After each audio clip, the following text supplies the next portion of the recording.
या शाळा महाविद्यालयातून समांतर नियुक्त्या करत आहे। या समांतर नियुक्त्या काय असणार आहेत तर त्याच्यामध्ये ते स्वयंसेवक नेमणार आहेत, सामाजिक कार्यकर्ते नेमणार आहेत, इन्स्ट्रक्टर नेमणार आहेत। यांचं काम काय असणार आहे, यांच्या नियुक्त्या कशा असणार आहेत, यांना पगार दिला जाणार आहे का, याच्यावरती सगळं हे शिक्षण धोरण मौन बाळगत आहे। मग त्या नियुक्त्या कोणाच्या असतील तर त्या राज्यामध्ये ज्या विचारधारेचं सरकार असेल त्या विचारधारेच्या संघटनांचे कार्यकर्ते त्या शाळांमधून नियुक्त केले जातील।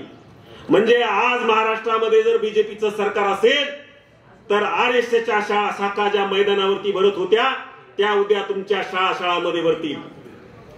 त्यांना निमित्त पाहिजे या देशातल्या मनुवादी किंवा ब्राह्मणी भांडवली पितृसत्ताक व्यवस्था घट्ट करण्यासाठी, त्यांची विचारधारेचे विद्यार्थी तयार करण्यासाठी ते तुमच्यापर्यंत येणार। या तीन लोकांचं काम काय असणार आहे, जे विद्यार्थी शाळेत येत नाहीत त्या विद्यार्थ्याचा सर्वे करून त्यांच्या घरापर्यंत जाणार आहेत, पालक मेळाव्यासाठी ते मदत करणार आहेत, जो शिक्षक गैरहजर असेल त्याचं काम ते करणार आहेत, शाळेतल्या प्रत्येक घडामोडीमध्ये त्यांचा हस्तक्षेप असणार आहे। उद्या त्याने जर शिक्षण अधिकाऱ्याला सांगितलं आणि सेलार सरांसारखा एखादा चळवळीतला कार्यकर्ता असेल, शिक्षक म्हणून तिथं शिकवत असेल, त्याची कंप्लेंट जर शिक्षण अधिकाऱ्याकडे जर केली असेल तर ती ग्राह्य मानली जाणार आणि सेलार सरांवरती कारवाई केली जाणार। तुम्ही काय बोलू शकत नाही।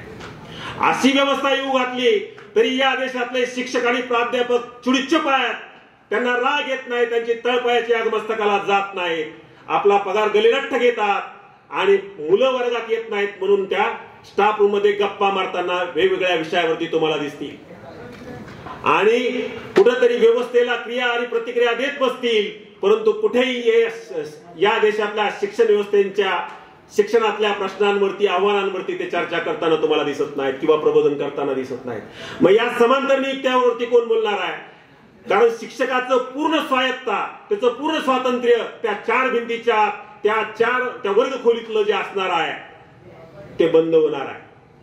म्हणून शिक्षण हे जे महात्मा ज्योतिराव फुलेंनी आणि डॉक्टर बाबासाहेब आंबेडकरांनी शिक्षण हे सार्वत्रिक असावं अशी जी मागणी केली, त्याच्यासोबत शिक्षण असे हे समतावादी, वैज्ञानिक, विवेकवादी, तार्किक आणि चिकित्सक असावं अशा पद्धतीची सुद्धा मांडणी केली। जर हे राष्ट्रीय शिक्षण धोरण 2020 कुठल्या प्रकारचा शिक्षण असे तुमच्या आमच्या मुलांना प्राचीन संस्कृतीच्या आणि सभ्यतेच्या आणि इतिहासाच्या गौरवशाली नावाच्या खाली शिकवणार असेल तर तो ब्राह्मणी भांडवली पितृसत्ताक शिक्षण असे शिकवणार आहे, याची सुद्धा चिकित्सा करण्याची गरज आहे।